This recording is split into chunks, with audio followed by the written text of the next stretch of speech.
मनीष दुबे, ज्योति मौर्य, दोनों लोगों का पहले तो दोनों का अलग अलग तरीके से सस्पेंशन होगा। उसके बाद सरकार राज्यपाल से अनुमति लेकर दोनों को टर्मिनेट करने की कार्रवाई करेगी, क्योंकि जो इनके द्वारा कृत्य किए गए हैं वह पदीय कर्तव्यों का दुरुपयोग करते हुए किया गया है, हत्या का षड्यंत्र किया गया है। एसडीएम की ताकत का इस्तेमाल करते हुए ज्योति मौर्य ने अपने पति और ससुराल वालों के खिलाफ फर्जी दहेज उत्पीड़न का मुकदमा दर्ज कराया है। मनीष दुबे के परिवार से बातचीत की तो उन्होंने कहा कि मनीष दुबे पर अगर कार्रवाई इस तरीके की गई है तो फिर आखिर ज्योति मौर्य पर क्यों नहीं कार्रवाई की गई, क्योंकि उनके ऊपर भी आरोप है तमाम तरीके के। देखिए, चूंकि दोनों के विभाग मनीष के और ज्योति मौर्य के विभाग अलग अलग हैं और डीजी होमगार्ड को चूंकि यह शिकायती प्रार्थना पत्र दिया गया था और डीजी होमगार्ड ने विभागीय कार्रवाई करते हुए पहले मनीष दुबे को प्राथमिक तौर पर दोषी पाया है और सस्पेंड कर दिया है। और उनको जो प्राथमिक तौर पर दोषी पाया गया है उसमें अगर आप उस रिपोर्ट को देखेंगे तो आपको पता चलेगा कि उन्होंने शासन को यह संस्तुति भेज दी है कि शिकायत में मनीष दुबे दोषी पाए गए हैं। अब देखिए, गेंद सरकार के बाले में है, तो माननीय मुख्यमंत्री योगी आदित्यनाथ जी महाराज इस विषय से पूरी तरह संज्ञान में होंगे, क्योंकि यह संपूर्ण समाज में बहुत ज़्यादा चर्चित घटना है वर्तमान समय की, तो इस पर आवश्यक कार्रवाई होगी। मुझे तो लगता है मनीष दुबे, ज्योति मौर्य, दोनों लोगों का पहले तो दोनों का अलग अलग तरीके से सस्पेंशन होगा। उसके बाद सरकार राज्यपाल से अनुमति लेकर दोनों को टर्मिनेट करने की कार्रवाई करेगी, क्योंकि जो इनके द्वारा कृत्य किए गए हैं वह पदीय कर्तव्यों का दुरुपयोग करते हुए किया गया है, हत्या का षड्यंत्र किया गया है। एसडीएम की ताकत का इस्तेमाल करते हुए ज्योति मौर्य ने अपने पति और ससुराल वालों के खिलाफ फर्जी दहेज उत्पीड़न का मुकदमा दर्ज कराया है। इसलिए इस मामले में सस्पेंशन तो प्राथमिक विभागीय कार्रवाई होगी और इस मामले में अंतिम कार्रवाई टर्मिनेशन होनी चाहिए और हत्या के षड्यंत्र का मुकदमा दोनों के ऊपर दर्ज होना चाहिए और दोनों की गिरफ्तारी होनी चाहिए। तब समाज में यह संदेश जाएगा कि इस तरह के अपराध को नहीं किया जाना चाहिए। समाज और सरकार इसको बर्दाश्त नहीं करेगा। सर, ज्योति मौर्य का सस्पेंशन की मांग कर रहे हैं मनीष दुबे के लोग, मनीष दुबे के परिवार के लोग, क्योंकि वो कह रहे हैं कि अगर हमारे बेटे की, हमारे भाई की इस तरीके से सस्पेंड किया गया तो ज्योति मौर्य को क्यों नहीं किया गया। तो सर आप बता रहे हैं कि उनके विभाग ने किया, तो क्या सर इनके विभाग ने अभी तक ऐसा कुछ कार्रवाई क्यों नहीं किया? अभी ज्योति मौर्य के विभाग से अभी कोई कार्रवाई नहीं हुई है, चूँकि वो सीधे प्रमुख सचिव के अंतर्गत वो उनका जो पद है वो आता है और उसकी भी जाँच हो रही है। चूँकि एक जाँच हो चुकी है, डीजी होमगार्ड ने अपनी जाँच पूरी कर ली है और उसमें दोनों को दोषी पाया गया है, मतलब मनीष दुबे को और ज्योति मौर्य को। दोनों की बातचीत जो है, वॉइस रिकॉर्डिंग है, उसको साबित किया गया है आलोक के द्वारा और अदर एविडेंसेस के द्वारा। तो उसमें वॉइस सैंपल वगैरह लिए गए होंगे, एविडेंसेस कलेक्ट किए गए होंगे। विभागीय कार्रवाई में मनीष दुबे को दोषी पाया गया है और सरकार से डीजी होमगार्ड ने अन्य कार्रवाई के लिए लिखकर भेज दिया है। तो मुझे लगता है जल्दी ही ज्योति मौर्य के खिलाफ कार्रवाई होगी। ज्योति मौर्य पहले सस्पेंड होंगी, फिर मुझे लगता है टर्मिनेट होंगी और सस्पेंशन से पहले उनके खिलाफ हत्या के षड्यंत्र का मुकदमा दर्ज होगा। पदीय कर्तव्यों का दुरुपयोग, भ्रष्टाचार उनके ऊपर साबित है, इसलिए मुझे लगता है कि उनका टर्मिनेशन तो श्योर होगा। सर, ऐसा कौन सा आरोप है जिसमें ये कहा जाए कि श्योर कहा जाए कि नहीं उन्हें टर्मिनेट कर दिया जाएगा? देखिए, सबसे बड़ी बात तो यह है कि उनके खिलाफ भ्रष्टाचार के आरोप हैं और आलोक के पास सारे सबूत हैं उनके खिलाफ भ्रष्टाचार के, जिस पर सरकारी स्तर पर जांच चल रही है। उनके खिलाफ एक जो डीजी होमगार्ड ने जो जांच की थी उसमें ज्योति मौर्य और मनीष दुबे के जो बीच कॉल रिकॉर्डिंग है आलोक की हत्या की, वह भी साबित है। उसके बाद ज्योति मौर्य ने जो मुकदमा दर्ज कराया है आलोक मौर्य के ऊपर, उसके भी षड्यंत्र के तहत इन्होंने कराया है, ऐसा वो मनीष दुबे के साथ बातचीत में बता भी रही हैं। तो अपने पदीय कर्तव्यों का दुर्व्यवहार करते हुए, मिस रिप्रेजेंटेशन करते हुए सरकार के द्वारा दी हुई शक्तियों का उन्होंने अपने शक्ति का गलत इस्तेमाल करके मुकदमा दर्ज कराया है, हत्या का षड्यंत्र रचा है, नैतिकता का अपराध किया है। यह सारे अपराध उनके इस बात को लेकर एप्रोप्रिएट है कि उनका टर्मिनेशन होना चाहिए और उनके खिलाफ मुकदमा होना चाहिए। सर पहले ज्योति मौर्य दहेज को लेकर आरोप लगाती हैं, लेकिन अब ऐसा सुना जा रहा है कि अब उनका आरोप बदल रहा है। वो कह रही हैं कि इस मामले में समझौता के लिए पैसे की डिमांड, कार की डिमांड या फिर कुछ प्रयागराज में कुछ ज़मीन वगैरह, इस चीज़ को लेकर अब इस चीज़ पर कहीं ना कहीं दोनों आपस में समझने की बात कर रहे हैं। देखिए, अब मेरी बात ध्यान से सुनिएगा। बहुत लाखों माताएं, बहनें, बेटियां और उनके पिता और उनके माँ बाप और उनके पति और उनके परिवार के लोग भी मेरी इस बात को सुन रहे होंगे।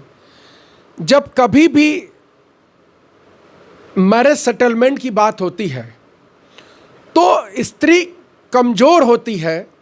इस नाते सरकार, कानून और समाज तीनों इस बात की इजाज़त देता है कि इस मैरिज सेटलमेंट में स्त्री को कुछ ऐसी रकम मिलना चाहिए जिससे कि उसका पूरा सेटअप कायदे से चल सके।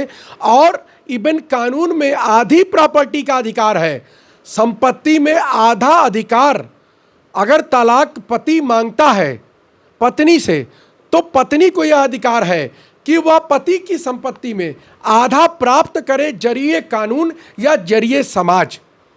तो यहाँ पर जो ज्योति मौर्य आज के डेट में एसडीएम है, उसके पीछे आलोक का पूरा प्रयास है, आलोक के परिवार की पूरी कुर्बानी और बलिदान है।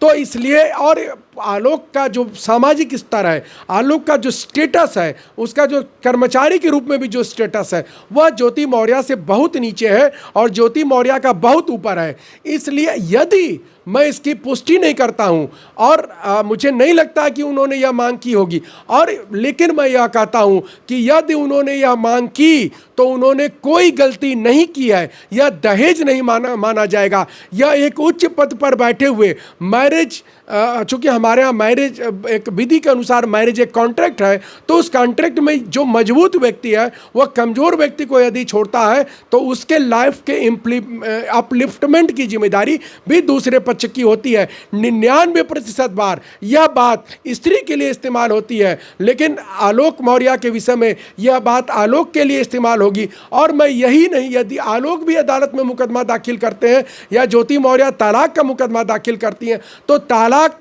में आलोक को माननीय जज साहब भी इस तरह के मामले में कंपनसेट करेंगे आलोक को, और ज्योति मौर्य को यह आदेश देंगे कि यदि आप आलोक से तलाक चाहती हैं तो आपको इतनी रकम और इतना सब कुछ आलोक मौर्य को, उसके परिवार को देना होगा।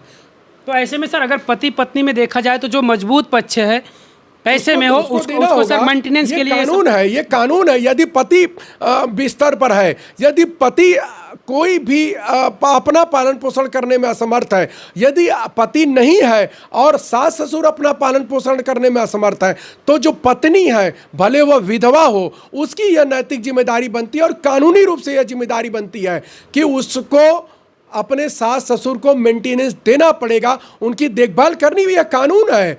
ज्योति मौर्य किसी भी प्रकार से बच नहीं पाएंगी इस मामले में। अगर वह ये आरोप भी लगाती हैं तो भी वह कानूनी रूप से आरोप नहीं है, उनको यह देना होगा, और यह वो दे देती हैं तो निश्चित तौर पर आलोक के साथ यदि उनका डाइवोर्स हो जाए तो ठीक है, आलोक स्वीकार कर लेंगे उसको।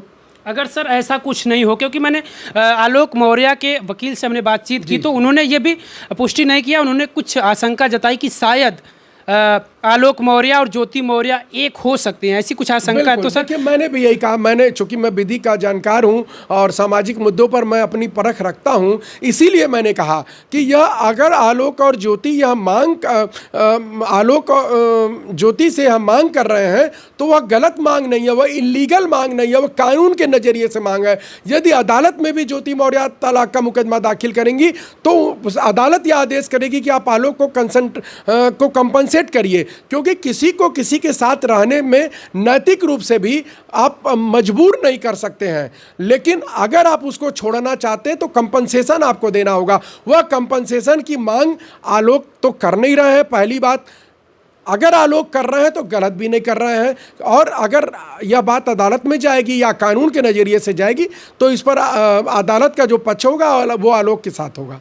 ऐसे में सर, अगर पति पत्नी दोनों अलग होते हैं, आलोक मौर्य और ज्योति मौर्य, तो जो उनके 2 बच्चियां हैं किसको मिल सकते हैं सर इसका क्या देखिए, प्रावधान है, सर? इसमें तो चूंकि बच्चे अभी नाबालिग है, तो माँ जो है लीगल कस्टोडियल होती है किसी भी बच्चे की, तो वो ज्योति मौर्य अगर रखना चाहेंगे तो ज्योति के साथ जाएंगे, और अगर ज्योति मौर्य नहीं रखना चाहेंगे तो आलोक रखना चाहेंगे तो आलोक के साथ बच्चे जाएंगे। और अगर सर दोनों मिल जाते हैं, पति पत्नी दोनों मिल जाते हैं, समझौता कर लेते हैं, तो इस बीच जो आरोप लगा उनके ऊपर भ्रष्टाचार का, तो सर देखिए, क्या उस मेरी पर बात कार्रवाई सुनिए। हो सकती है? जो हत्या का षड्यंत्र रचा गया है वह स्टेट के प्रति अपराध है। जो अनैतिक कृत्य ज्योति मौर्य के द्वारा किया गया है वह समाज के प्रति अपराध है। और जो भ्रष्टाचार उनके द्वारा किया गया है, ज्योति मौर्य के द्वारा जिसके एविडेंस दिए गए हैं, वह विभाग के प्रति, वह सरकार के प्रति अपराध है। इसलिए तीनों अपराध ज्योति मौर्य कर चुकी हैं। वह आपस के समझौते से वह समाप्त नहीं होगा। ये लोग आपस में समझौता करके पति पत्नी के रूप में रह रहे हैं, रहने भी लगेंगे, तो भी न तो भ्रष्टाचार का आरोप समाप्त होगा और न उसकी जांच समाप्त होगी, न हत्या के षड्यंत्र की जांच समाप्त होगी, और न तो समाज माफ करेगा, क्योंकि यह नैतिक रूप से यह बहुत गलत काम ज्योति मौर्य ने किया है। बिल्कुल सर, इसका मतलब जो भी आरोप उनके ऊपर लगा है, कानूनी तरीके से उनके ऊपर कार्रवाई होनी निश्चित है। बिल्कुल निश्चित है। उनका अभी सस्पेंशन होगा, हो सकता है टर्मिनेशन हो, चाहे आलोक से उनका समझौता हो तो भी, नहीं समझौता हो तो भी, क्योंकि ये मैट्रिमोनियल डिस्प्यूट नहीं है, यह पति और पत्नी के बीच का विवाद नहीं है, यह पति और पत्नी के उठ करके सरकार के संज्ञान का अपराध है, सरकारी कर्मचारी के द्वारा किया हुआ अपराध है, एक पत्नी का उसके ससुराल के लोगों के द्वारा किया हुआ अपराध है। तो यह नैतिक अपराध है, सामाजिक अपराध है, कानूनी अपराध है, और सरकार के प्रति अपराध है, और मानवता के प्रति अपराध है। आलोक और ज्योति के बीच में यदि किसी प्रकार का समझौता हो जाता है तो भी समाज इस अपराध से ज्योति मौर्य को माफ नहीं करेगा और मनीष दुबे को माफ नहीं करेगा। बिल्कुल सर, बहुत बहुत धन्यवाद सर। हमारे साथ बातचीत कर रहे थे वाराणसी के वरिष्ठ अधिवक्ता शशांक शेखर त्रिपाठी जी। ज्योति मौर्य एसडीएम और उनके पति आलोक मौर्य और मनीष दुबे को विषय को लेकर हमसे बातचीत हो रही थी। इस बातचीत पर आप क्या सोचते हैं, कमेंट करके अपनी राय जरूर दीजिएगा। बहुत बहुत धन्यवाद।